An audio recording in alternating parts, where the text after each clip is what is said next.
welcome to another story reading or bedtime story. This is the Usborne book of Christmas stories with my helpful smelly assistant. Say hello. Hello. Okay, right then. So my assistant's going to turn the pages for me as we go along. So if you'd like to turn the first one, there we go. I'm just going to get the angle of that right. Well, as best I can. Right, okay, turn one more page then.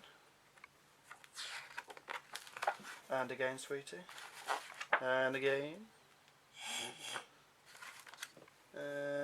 And again. Okay, this is the elf and the toy maker. Okay, turn the page again. That's it. Is that one page? Perfect. Okay. December is always a busy time of year at the North Pole. This is the home of Santa's toy factory. One year was especially busy. Santa's team of tiny elves was hard at work. The next one I'm going to hold a light for that one. Okay. Each elf had a different job. Do you want to turn the page? Dennis opened the letters sent by the boys and girls. Babs checked whether they'd been good or bad. Marco read what the good children wanted for Christmas, and Beth wrote a list of all the toys to be made.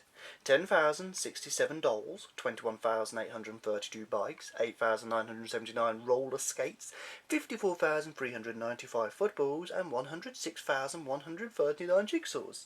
You want to turn the page? Is that the naughty list? I think that one was the good list. Who's on the naughty list? There's what, sorry? Who's on the naughty list? But the naughty list is the list of naughty children, but they won't necessarily show what they want because they're naughty.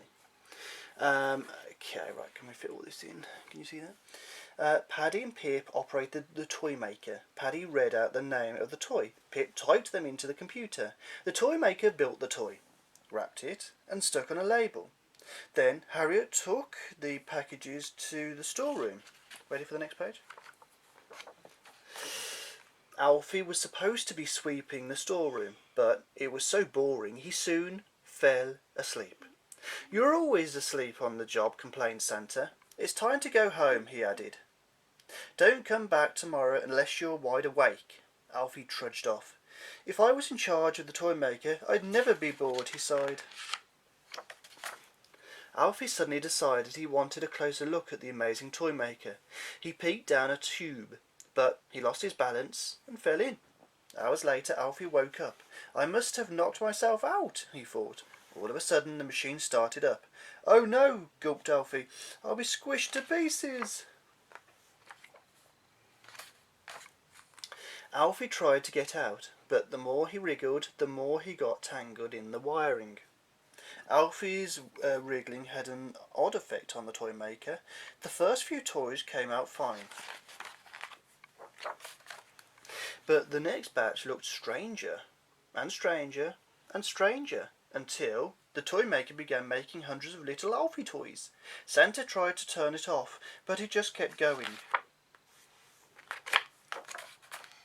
The toy maker hissed and crunched and crackled. Then, with an enormous burp, it shot out the real elf. Santa glared at Alfie. "You've broken the toy maker, and there are still hundreds of toys to make."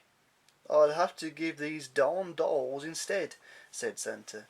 So that year, instead of roller skates or footballs, hundreds of children got Alfie toys. And they were the most popular toys ever. Next year, Santa and his elves had requests for thousands more. The elves fixed the toy maker to make Alfie dolls, and Santa put Alfie in charge, as long as he stayed on the outside this time. The end. Thank you guys. Love.